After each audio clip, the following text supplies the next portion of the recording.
নারায়ণগঞ্জের ২৫০০ পৌর বিএনপি ও অঙ্গ সংগঠনের আয়োজনে বিএনপির সদস্য নবায়ন ও নতুন সদস্য সংগ্রহ উপলক্ষে সমাবেশ অনুষ্ঠিত হয়েছে। শনিবার বিকেলে ২৫০০ সরকারি সফর আলী কলেজ মাঠে ২৫০০ পৌর বিএনপির সভাপতি মোহাম্মদুল্লাহ লিটনের সভাপতিত্বে ও সাধারণ সম্পাদক সালাউদ্দিন আহমেদ ডালিমের সঞ্চালনায় অনুষ্ঠানে প্রধান অতিথি হিসেবে উপস্থিত ছিলেন বিএনপির ঢাকা বিভাগীয় সহ সাংগঠনিক সম্পাদক নজরুল ইসলাম আজাদ। প্রধান বক্তা নারায়ণগঞ্জ জেলা বিএনপির আহ্বায়ক অধ্যাপক মামুন মাহমুদ। বিশেষ বক্তা নারায়ণগঞ্জ জেলা বিএনপির যুগ্ম আহ্বায়ক মাশরুকুল ইসলাম রাজীব। বিশেষ অতিথি ২৫০০ উপজেলা বিএনপির সভাপতি ইউসুফ আলী ভূঁইয়া, সিনিয়র সহসভাপতি মতিউর রহমান মতিন, ২৫০০ উপজেলা বিএনপির সাবেক সাধারণ সম্পাদক হাবিবুর রহমান হাবু, সরকারি সফর আলী কলেজের সাবেক ভিপি কবির হোসেন সহ ২৫০০ উপজেলা পৌর বিএনপি ও অঙ্গ সংগঠনের নেতাকর্মী ও সমর্থক উপস্থিত ছিলেন। আওয়ামীদের ব্যাপারে জিরো টলারেন্স, মনে রাখবে, কোনো প্রকার ছাড় দেওয়া যাবে না। আজকে আমাদের হাবু ভাই বলেছেন যে অনেকে আওয়ামী লীগের নেতাকর্মী নিয়ে এখন পাল্লাবাড়ি করে মিছিল মিটিং করার চেষ্টা করছে।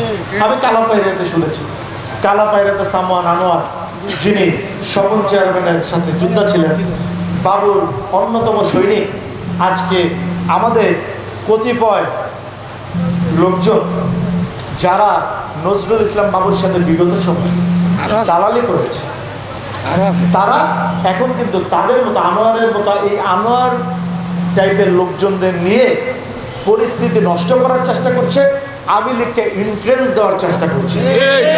আমি আপনাদেরকে বলতে চাই, আওয়ামী লীগকে কোনো প্রকার ইনফ্লুয়েন্স দেওয়া যাবে না, জবাব দিতে হবে।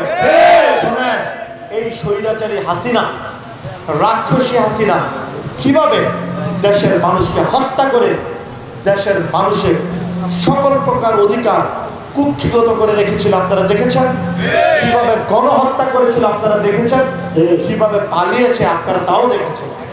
সো তারই দলের কোনো কর্মী এখনো মাথা জাগিয়ে কথা বলবে, বিশৃঙ্খলা তৈরি করার সাহস পাবে, এটা আপনারা কিন্তু করতে দেওয়া যাবে না। ঠিক আছে, জিরো টলারেন্স, আওয়ামীদের ব্যাপারে জিরো টলারেন্স, মনে রাখবে, কোনো প্রকার ছাড় দেওয়া যাবে না। সংগ্রামী ভাই শোনেন, ৩১ দফা মামুন ভাই বলেছেন, ৩১ দফা কি? ৩১ দফা নিয়ে আপনারা কিন্তু ইলেকশনমুখী কাজ করতে পারছেন, নির্বাচনমুখী কাজ করতে পারছেন। ৩১ দফা আপনারা নির্বাচনের পরে যদি বিএনপি সরকার গঠন করে, বাংলাদেশ জাতীয়তাবাদী দল, তাহলে আমাদের নেতা, এদেশের সকলের পছন্দের নেতা, হৃদয়ের নেতা, হৃদয়ের বাদশাহ জননেতা তারেক রহমান কিভাবে আগামীর বাংলাদেশ চলবে, আগামীর সুন্দর স্বপ্নের বাংলাদেশ চলবে, সেই রাষ্ট্রীয় অবকাঠামো নির্মাণের জন্য ৩১ দফা বাস্তবায়ন করার জন্য কাজ করছে। বিএনপি সরকার গঠন করলে এই ৩১ দফাকে বাস্তবায়ন করে জনগণের জন্য কাজ করবে। সো আপনারা এই ৩১ দফাটা অতীতও বলেছি, এই ৩১ দফাকে আপনারা প্রাধান্য দিয়ে জনগণের সাথে থাকুন, জনগণকে পাশে রেখে কাজ করুন একসাথে। ঠিক আছে, আমি বলতে চাই, কিছু কিছু দল যারা ষড়যন্ত্র করছে, যে কোনো একটি সরকারি ডেতে, একটা অনুষ্ঠানে সামওয়ান বলেছিল আমি মুক্তিযোদ্ধা ছিলাম। আমি খুব লজ্জা পেয়েছি, আজকাল রাজাকাররাও নিজেদেরকে মুক্তিযোদ্ধা পরিচয় দিতে শুরু করেছে। যাই হোক, আমি ওই ব্যক্তির নামটা নাই বললাম। এখানে গণমাধ্যমের ভাইয়েরা আছেন, আমাদের অনেক নেতৃবৃন্দ আছেন, অনেক জনতা আছেন, আপনারা হয়তো বা জানেন এই কথাটা কে বলেছিল। আমি সেদিকে যেতে চাচ্ছি না, বাট আমি মনে করিয়ে দিতে চাই, শোনেন, রাজাকারি করে, দেশের সাথে বেইমানি করে, দেশের মানুষের সাথে বেইমানি করে, জাতির সাথে বেইমানি করে মুক্তিযোদ্ধা সাজবেন, এটা কিন্তু হবে না। মুক্তিযোদ্ধা সেজে আবার দেশের সর্বনাশ করবেন, সেটা কিন্তু হবে না। ২৫০০ জনগণ সেটা হতে দিবে না। ঠিক কিনা ভাইরা? ঠিক বলেছি? হতে দিবেন সেটা? শোনেন, রাজাকার ছিলেন, চুপচাপ থাকেন, মুক্তিযোদ্ধা শাস্তি আইসেন না। ঠিক আছে? তাহলে আপনারা যে রাজাকার ছিলেন এটা কিন্তু মানুষ আবার পুনরায় মানুষের মাথায় আসবে, এটা মানুষের নলেজ আবার চলে আসবে। অনেক হয়তো আবার ভুলে গেছে, আপনি নিজে তাদেরকে স্মরণ করিয়ে দিচ্ছেন, এটা আপনার জন্য সমস্যা। সংগ্রামী ভাইয়েরা, আচ্ছা জামাত শিবির, আমি তাদেরকে নিয়ে কোনো কথা বলতে চাই না। আপনারা দেখেছেন ২৫০০ মোহাম্মদপুরে এবং কিছু কিছু জায়গায় তারা মিছিল করছে আওয়ামী লীগের লোকজন সাথে নিয়ে। আরে ভাই, আপনাদের জোর থাকে তো নিজেরা মিছিল মিটিং করেন না, আপনাদের জনমত থাকে, আপনাদের যদি জনগণ আপনাদের সাথে থাকে নিজেরা মিটিং মিছিল করেন। আওয়ামী লীগকে সাথে নিয়ে করছেন কেন? আপনাদের লোক নাই, আপনাদের জনমত নাই, তাহলে চাপাবাজি কেন করেন? ২৫০০ যে অবস্থা, সারা বাংলাদেশের জামাতের একই অবস্থা। শোনেন, চাপাবাজি করে বিএনপিকে দাবিয়ে রাখা যাবে না।